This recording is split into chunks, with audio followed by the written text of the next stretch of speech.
Chers TCFistes, bienvenue sur ma chaîne YouTube. J'ai le plaisir de vous partager cette vidéo. Donc, j'aimerais bien commencer par l'audience. Donc, cette vidéo est destinée aux personnes ayant niveau A2 et B1. Comme vous voyez ici, voilà, A2 et B1, donc des personnes ayant un niveau faible en français et qui désirent en fait obtenir C1 et C2 au TCF Canada. Donc, si vous avez niveau A2, B1 en français et vous désirez avoir C1, C2 au TCF, je vous invite à rester avec moi jusqu'à la fin de cette vidéo où vous allez bénéficier énormément. Voici quelques exemples, en fait, de résultats de quelques personnes ayant suivi mes instructions. Voilà, donc si vous voulez avoir des résultats pareils, je vous ai préparé un plan personnalisé pour vous, voilà, juste pour vous donner une idée comment ces gens-là ont réussi à avoir ces notes. Pourtant, ils ont un niveau A2 et B1. Donc, comme vous le savez, j'offre une formation VIP en ligne sans contrainte géographique ni temporelle. Bien évidemment, j'ai différents plans, mais pour le but de cette vidéo, puisque je parle des gens ayant niveau A2 et B1, bien évidemment, on parle ici du plan de 60 jours. Donc, comment aller de A1, de A2, B1 à C1, C2, voilà, pendant 60 jours.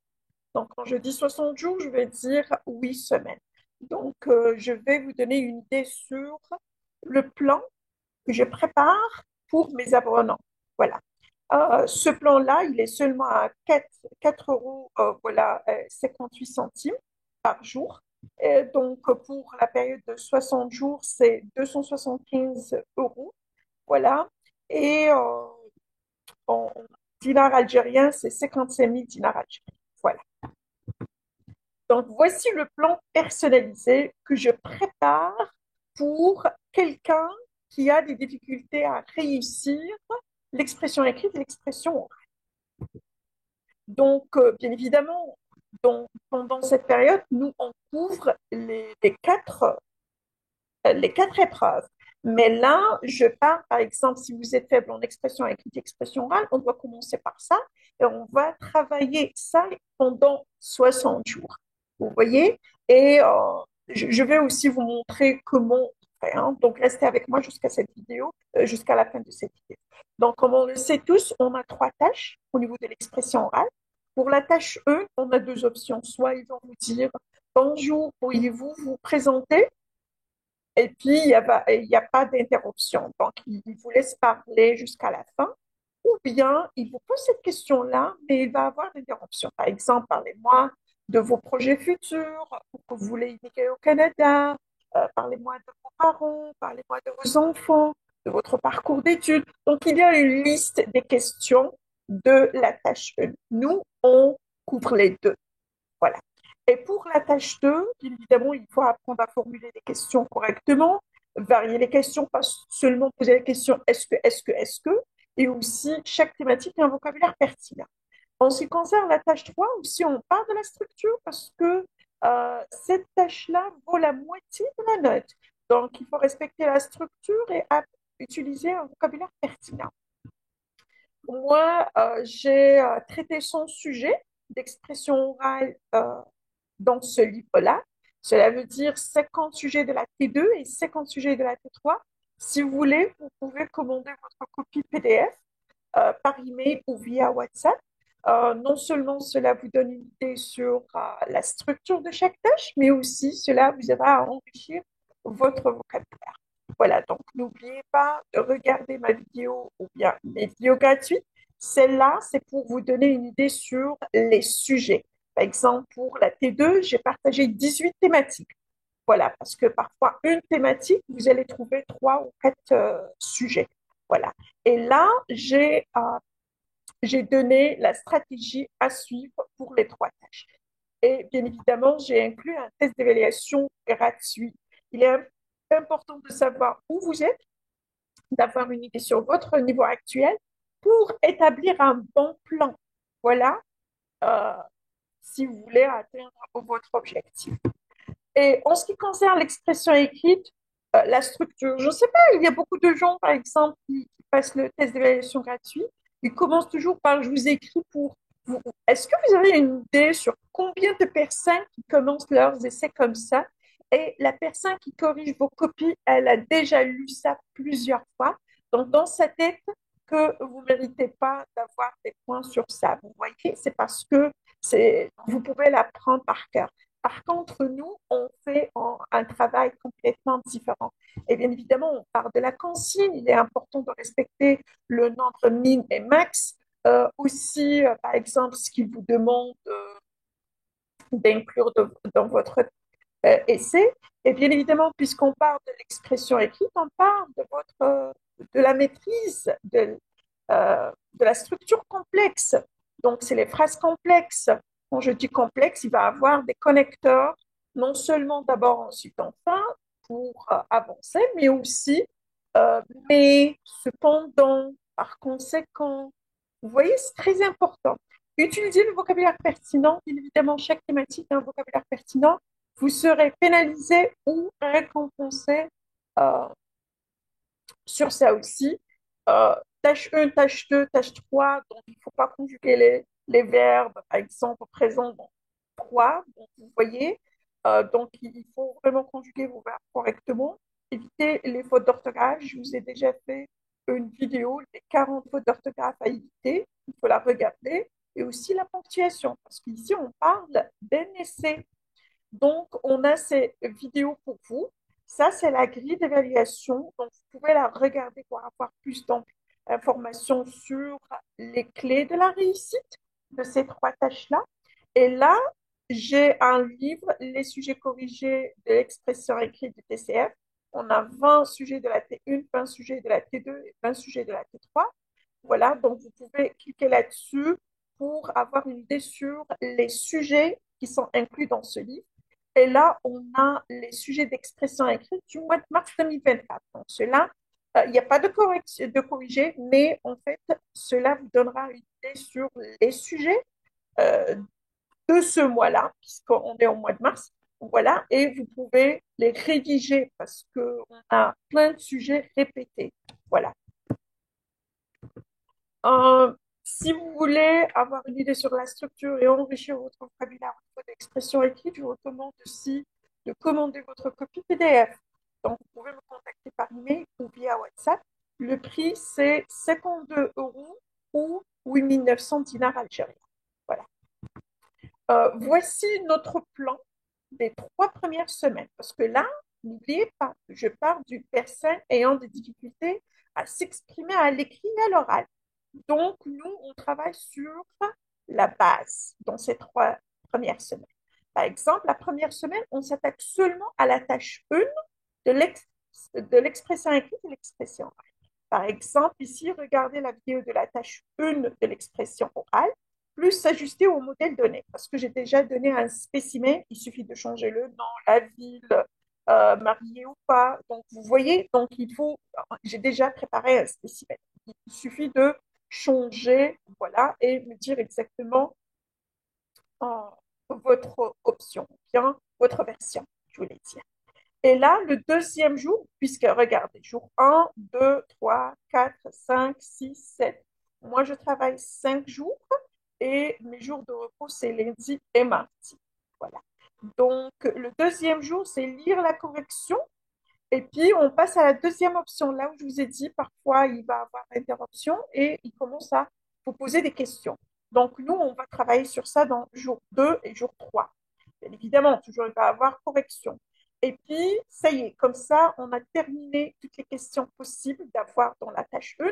Donc, le quatrième jour, il faut apprendre tout ça par cœur.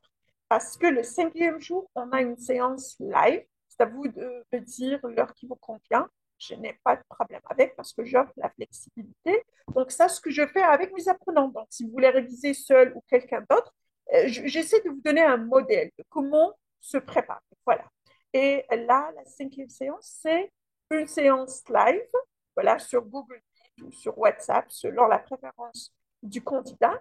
Et là, je vais lui poser toutes ces questions-là. Il est censé de répondre correctement sans aucune faute. Voilà. Et maintenant, ça y est, on garantit la note complète de cette tâche-là. Voilà. Et en ce qui concerne l'expression écrite, regardez la vidéo de la tâche 1, prendre des notes et bien évidemment rédiger votre premier essai. Et là, on traite toujours les derniers sujets. Voilà. Et puis moi, ce que je fais, je corrige ce premier essai. Donc, le deuxième jour, lire ma correction, prendre des notes, rédiger votre deuxième essai. Et là, vous n'êtes pas censé de retomber dans la même erreur. Voilà. Sinon, on ne peut pas l'appeler un progrès. Et puis, moi, je corrige le deuxième essai. Donc, le troisième jour, par exemple, vous êtes censé de lire ma correction, prendre des notes et puis passer au troisième essai. Moi, je le corrige. Donc, vous êtes censé de lire ma correction, prendre des notes, rédiger votre quatrième essai. Et puis, c'est pareil pour le cinquième jour. Donc, lundi, mardi, c'est mon week-end, mais quand même, vous devez avoir un job. Donc, c'est regarder de nouveau les vidéos de la tâche E, parce que j'ai déjà préparé 2 vidéos pour chaque tâche. Et puis, lire toutes les corrections que j'ai faites du premier essai, deuxième, troisième, quatrième, et prendre des notes. Et si vous avez des questions, bien évidemment, il faut les poser dans la case de commentaires sur ma plateforme, parce qu'on travaille sur ma plateforme. Euh, les mardis, ici, on a travaillé différentes thématiques. Donc, il est important d'identifier le vocabulaire pertinent des sujets traités pendant cette semaine-là. Vous voyez, et vérifier si c'est possible de faire quelques modifications du cinquième sujet. Excusez-moi, ici j'ai écrit deuxième, mais c'est cinquième. Voilà. Et ça y est, mercredi. Mercredi, c'est le premier jour de ma semaine. Donc, on va s'attaquer à la tâche 2 de l'expression écrite et l'expression orale. Donc, quand vous voyez là, regardez la vidéo, traitez le premier sujet. Et en ce qui concerne expression écrite aussi, regardez les 2 vidéos de la tâche 2, prendre des notes et puis rédiger votre premier essai. C'est la même règle qui s'applique pour les 4 premiers jours. Voilà. La cinquième journée, en fait, le cinquième jour, on a une séance live. Donc là, vous êtes censé, bien évidemment, je pose des questions qu'on ne traite pas pendant ces 4 jours, juste pour voir si cette personne est capable de répondre correctement ou non, parce que cela me permet d'identifier en fait la réaction de cette personne. Voilà. Et là, lire ma correction, c'est pareil, prendre des notes, rédiger votre cinquième essai. Pendant lundi et mardi, normalement, mes apprenants, généralement, ils achètent mon livre parce que moi, ce que j'ai dans le programme, c'est la structure, euh, c'est le suivi attentif et tout ça, mais on n'a pas le vocabulaire. Donc, ils lisent le livre, ils identifient le vocabulaire pertinent de nos 18 thématiques, et voilà. Et c'est comme ça qu'on fait la tâche 2. Et là, on a lundi, regardez de nouveau les vidéos de la tâche 2, lire toutes les corrections que j'ai faites pendant cette semaine, prendre des notes et bien évidemment, si cette personne a des questions, il ne doit pas hésiter à les poser dans la case des commentaires sur la plateforme. Et là, mardi, relire votre cinquième essai, par exemple, et voir si c'est possible de faire des modifications. Et bien évidemment, identifier le vocabulaire pertinent des sujets qu'on a traités pendant cette semaine-là. Et puis maintenant, la troisième semaine, on s'attaque à la tâche 3 de l'expression écrite, l'expression orale. Donc, ce qu'on a fait pour la T2, ça va être la même règle qui s'applique pour la tâche 3. Voilà. Donc, on a une séance live pour l'expression orale et on a des cours plus des exercices. Et moi, je dis jamais à la personne à quelle heure il faut rédiger. Je donne la personne, bien évidemment, chaque personne a l'accès 24 heures sur 24 et 7 jours sur 7. Bien évidemment, si cette personne a fait un retard, peut le rattraper pendant mes jours de repos. Ça, en parlant de l'expression écrite et l'expression orale pendant ces 3 semaines. Donc, comme ça, on pourrait dire qu'on a établi une bonne base pour ces 3 tâches. Voilà. Voici une remarque. J'ai remarqué pendant ces années de travail vraiment que les sujets de la tâche 2 de l'expression orale, généralement, ils sont liés au sujet de la tâche 1 de l'expression écrite. Par exemple, pour l'expression écrite, tâche 1, on doit donner un vocabulaire pertinent. Donc, je demande à mes apprenants de traiter la T1 de EE comme un sujet de la T2 de OO, de l'expression orale. Parce que là, vous êtes censé de chercher les informations. Donc, quelles sont les questions qu'il faut poser? Et quand on rassemble toutes ces informations-là, on peut faire des paragraphes avec. Sont vraiment un peu similaires au niveau du vocabulaire parce que c'est presque les mêmes thématiques vraiment de la T2 qui sont pour la T1 de l'expression écrite. Voilà. Maintenant, on passe à la compréhension écrite et compréhension orale. Comme ça y est, on a terminé 3 semaines. On a établi une bonne base pour les 3 tâches. Donc, en ce qui concerne la compréhension orale, bien évidemment, il n'y a aucun contrôle. Vous n'avez aucun contrôle là-dessus. Donc, il faut écouter attentivement. Mais voici les astuces. Lire les 4 propositions parce qu'ils vous donnent quelques secondes avant et après. Identifier les mots-clés. Donc, en lisant ces propositions, il faut identifier vraiment rapidement les mots-clés de ces propositions. Et puis, une fois l'audio commence, vous êtes censé d'écouter attentivement tout en cherchant dans vos têtes ces mots-là ou leurs synonymes. Voilà. Parce que généralement, c'est toujours par rapport à la reformulation. Et bien évidemment, en écoutant, vous devez éliminer quelques propositions parce que parfois une proposition fausse, d'autres c'est le contraire. Une, elle est juste. Troisième, parfois c'est un peu similaire. Donc, dans les questions de 1 jusqu'à la 28e ou bien la 25e question, normalement, ce n'est pas un problème. Mais à partir de la 25e jusqu'à la 39e, c'est là où le niveau de la difficulté augmente. Donc, vous êtes censé de vraiment faire la différence entre ces 2 propositions. Par exemple, on pourrait dire qu'il est difficile de distinguer la bonne réponse entre ces deux. Voilà, donc ça, c'est notre travail. C'est exactement ce que l'apprenant apprenne à faire pendant cette période d'entraînement. Et en ce qui concerne la compréhension écrite, toujours, on commence par la question et les 4 propositions. On identifie les mots-clés de la question et les 4 propositions.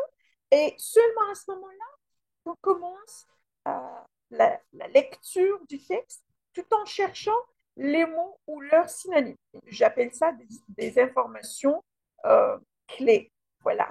Et bien évidemment, on va éliminer la fausse proposition, le contraire, et il nous reste 2. On va l'identifier de la première jusqu'à la 25e. À partir de la 25e, certains auront besoin de faire la deuxième lecture. Mais bien évidemment, les 10 premiers tests pendant l'entraînement, ça va être un peu difficile. Mais à partir de la 10e, normalement, l'apprenant se sent euh, plus confiant. Voilà. Donc, j'ai déjà préparé ces 2 vidéos. Vous voyez là, on a un test complet de la compréhension orale si vous désirez évaluer votre niveau, et ça vient avec les corrigés. Et aussi, on a un test complet de la compréhension écrite si vous voulez évaluer votre niveau, et tout ça sur ma chaîne YouTube. Voilà.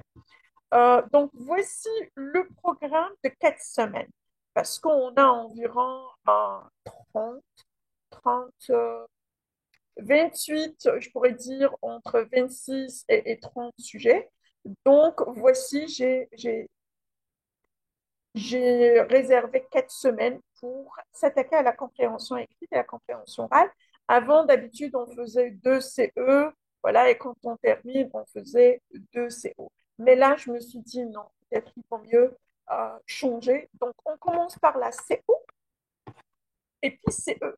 Donc, euh, il faut suivre ce que je viens de dire. Moi, j'ai déjà expliqué en détail dans une vidéo les astuces à suivre ou bien à respecter dans un test de la compréhension orale. Donc, il faut la regarder d'abord. Traiter le premier sujet, voilà, tout en respectant les instructions. Et bien évidemment, comparer les réponses au corrigé et puis indiquer les numéros de vos fausses réponses. Et puis, faire la deuxième écoute. Donc, il faut réécouter de nouveau là où vous avez répondu vous n'avez pas pu répondre correctement. Mais la deuxième fois, c'est pour identifier l'information. Donc, c'est comme ça que la personne va se familiariser, va se sentir, voilà, bien évidemment, dans les 10 premiers sujets, ça va être un peu difficile, mais avec le temps, ça devient beaucoup, beaucoup plus facile. Voilà. Et c'est la même règle qui s'applique pour la CE. Donc, un CO et un CE. Mais on ne va pas traiter que ça. Bien évidemment, il va y avoir toujours de nouveaux sujets. Et nous, on va traiter toujours les derniers sujets. Donc, traiter un sujet par jour. Et là, on est censé de respecter la durée. Par exemple, ici, c'est 1 heure, pas plus. On va travailler dans les mêmes conditions de travail. Par exemple, je dis toujours 10 minutes pour la T1, 20 minutes pour la T2 et 30 minutes pour la T3. Voilà, c'est ça ce qu'on fait. Et aussi, on traite les derniers sujets de l'expression orale. Ça, on le fait jusqu'au dernier jour. Voilà. Et bien évidemment, cette règle se fait pendant 4 semaines. Comme ça, on est sûr que cette personne soit prête pour l'examen. Et la 8e semaine, donc bien évidemment, il y a quelques questions là où le candidat ne répond pas correctement aux questions. Il est censé de le refaire, que ce soit au niveau de la CO ou la CE. D'accord? Et on va rester avec l'expression écrite et l'expression orale pour traiter les derniers sujets. Et là, normalement, le candidat, quand il entre, il a déjà les derniers sujets de l'expression écrite. On a traité un maximum de sujets d'expression orale. Euh, il a gagné une bonne confiance en soi parce que maintenant, il fait ce travail pendant 60 jours au niveau de l'expression écrite et de l'expression orale, puisqu'il est faible en ça, mais maintenant, il se sent plus faible. Voilà. Et en ce qui concerne compréhension écrite et compréhension orale, il a aussi vraiment fait un très bon progrès. Voilà. Donc, ça, c'est un plan pour quelqu'un qui a un niveau faible en expression écrite, expression orale, à 2 B1 et après avoir C1, C2. Donc, si c'est votre situation, moi, j'ai établi un plan pour 60 jours. C'est parce que ces apprenants, ils travaillent avec moi, vous voyez. Mais vous, si vous désirez travailler seul, vous pouvez, par exemple, faire la révision pendant euh, 3 mois au lieu de 2 mois ou bien 4 mois. Vous voyez, parce que vous allez travailler seul. Voilà. Mais mes apprenants, ils n'ont pas besoin de faire plus, sauf s'ils font beaucoup d'absence, par exemple. S'ils ratent un travail d'une semaine, 10 jours, 15 jours, c'est là. Mais s'ils respectent le planning, normalement, il n'y a aucun problème. Et je vous ai déjà montré leurs notes au début de cette vidéo. Voilà. Donc, si vous voulez évaluer votre niveau en expression écrite, il suffit de m'envoyer votre essai par mail. Et si vous voulez évaluer votre niveau en expression orale, évidemment, ce sont des services gratuits, hein, vous pouvez me contacter via WhatsApp ou par email. Pour les livres ou la formation, ou bien et la formation, voici les modalités. Vous pouvez payer par Western Union, transfert interbancaire international, je vous donnerai le RIB, carte de crédit directement sur mon site internet, PayPal, voici mon email. Et pour les gens qui résident en Algérie, ils peuvent payer par CCP, par IDEMON ou transfert interbancaire. J'ai un compte bancaire chez Natixis. Donc, il suffit de se présenter à l'agence pour effectuer le paiement. Voilà. Donc, merci infiniment pour votre temps et, euh, et si vous avez une question, n'hésitez pas à me la poser. J'aurai le plaisir de vous aider. Allez, merci et bon courage.